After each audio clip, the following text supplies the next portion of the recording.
Há que se dizer que o problema de forma alguma são os aliancistas do PT, ou o problema de que o PT faça alianças.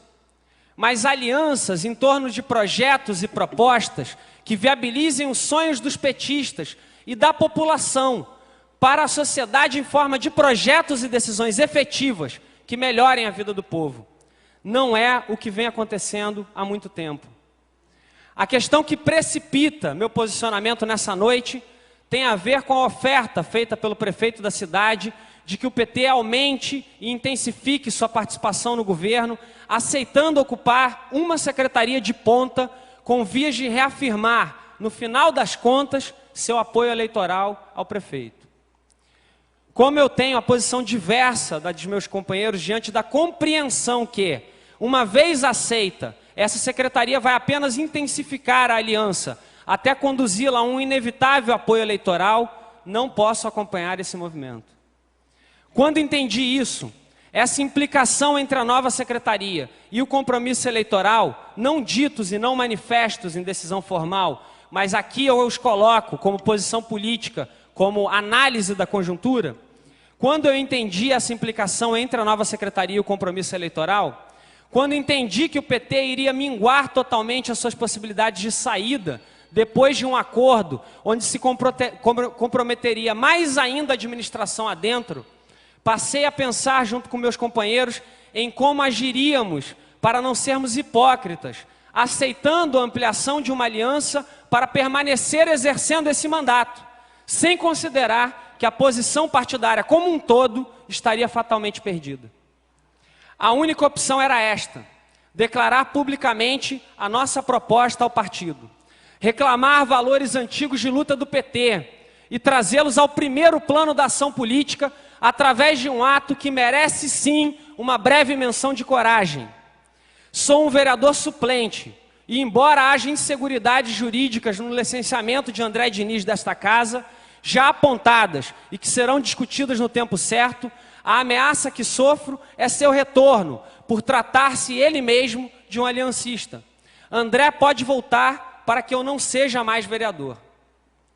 Se isto acontecer, será lamentável, será um tiro na democracia, será um cala-boca, porque não há nenhuma outra razão para André Diniz voltar à Câmara, deixando de ser representante da ministra da República em todo o estado do Rio de Janeiro, como no Espírito Santo, que não seja tornar-se ele mesmo o personagem, o avatar que salva a aliança partidária com Jorge Roberto desse duro golpe.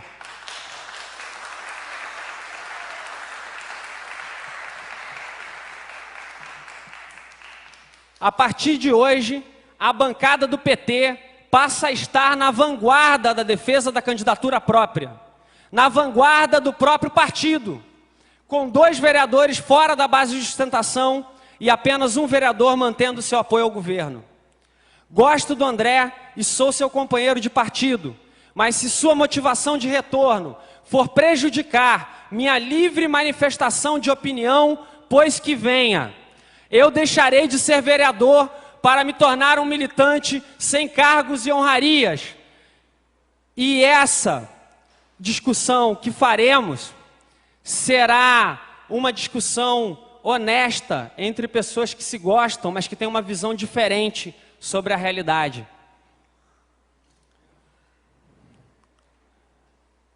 Eu deixarei então de ser vereador, mas prosseguirei emitindo minha opinião após o debate jurídico. E a cidade saberá que essa motivação política para o retorno é lamentável e ilegítima, uma vez que foi o próprio André quem se licenciou, sabendo que seu suplente assumiria e teria posições próprias. E André Diniz sabia muito bem quem era seu suplente antes de tomar a decisão de deixar a Câmara. Caracterizará uma tentativa de controle de opinião sobre um outro mandatário e um rearranjo incoerente para salvar simplesmente a aliança.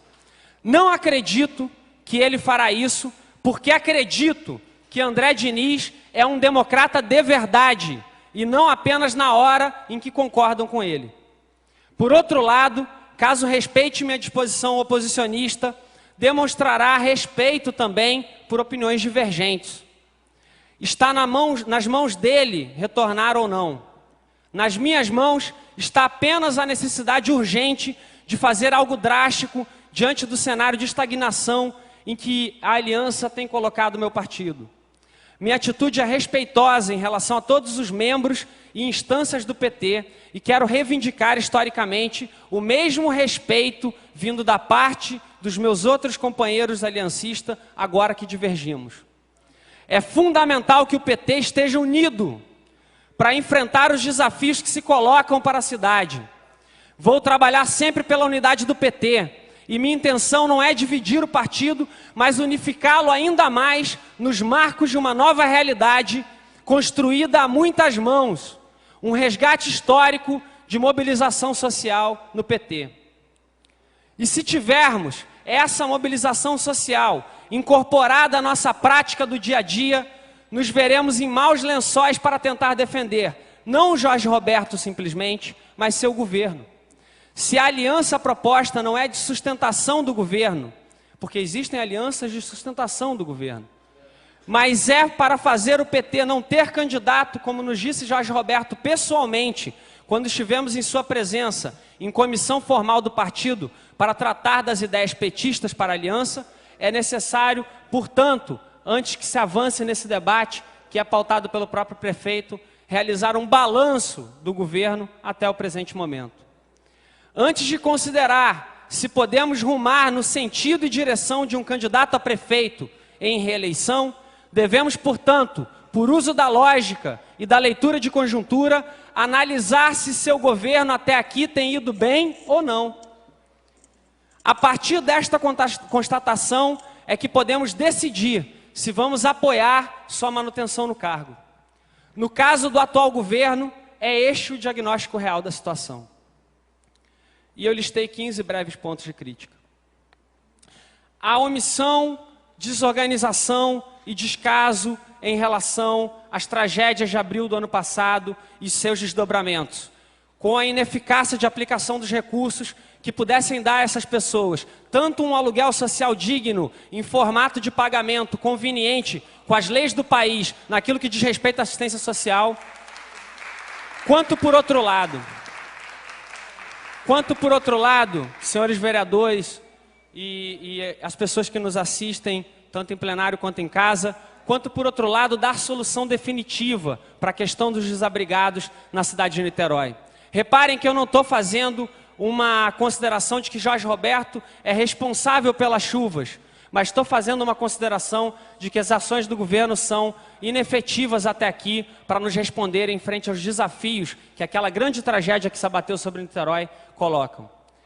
Em segundo lugar, a parceria público-privada, entendida sob a nossa posição ideológica como privatização da Companhia de Limpeza Urbana da cidade de Niterói, posição essa que nosso partido, de maneira correta, enfrentar em seus fóruns e confrontar no sentido de fazer uma defesa de uma clean pública com serviço de qualidade prestado à população da cidade, sem ameaças de acúmulo de lucro por parte de empresários, quando se pretende, na verdade, prestar um serviço à população. Em terceiro lugar, a relação que continua sendo uma relação que nos deixa preocupadíssimos em relação ao mercado imobiliário e à ampla concessão de licenças para empreendimentos que desorganizam a vida na cidade de Niterói, seu transporte urbano e sua rede de serviços públicos, pressionando a cidade a ter uma piora na qualidade de vida nos mais diversos aspectos. A posição dúbia, essa não é uma questão municipal, mas uma posição dúbia ou titubeante, a meu ver, em relação à afirmação de um Caio Martins público, centro poliesportivo reformado, melhorado, ampliado para a Copa do Mundo, Olimpíada, como quer que seja, mas a manutenção da premissa de espaço público no Caio Martins. Em relação a este ponto, a dubiedade no governo municipal, e ela se manifesta na fala do próprio prefeito. Em sexto lugar, a desordenação do trânsito, e inclusive o não cumprimento do plano diretor de trânsito e transporte, que nós fazemos questão de defender aqui, que foi discutido em audiências públicas, inclusive, durante o governo de Godofredo Pinto.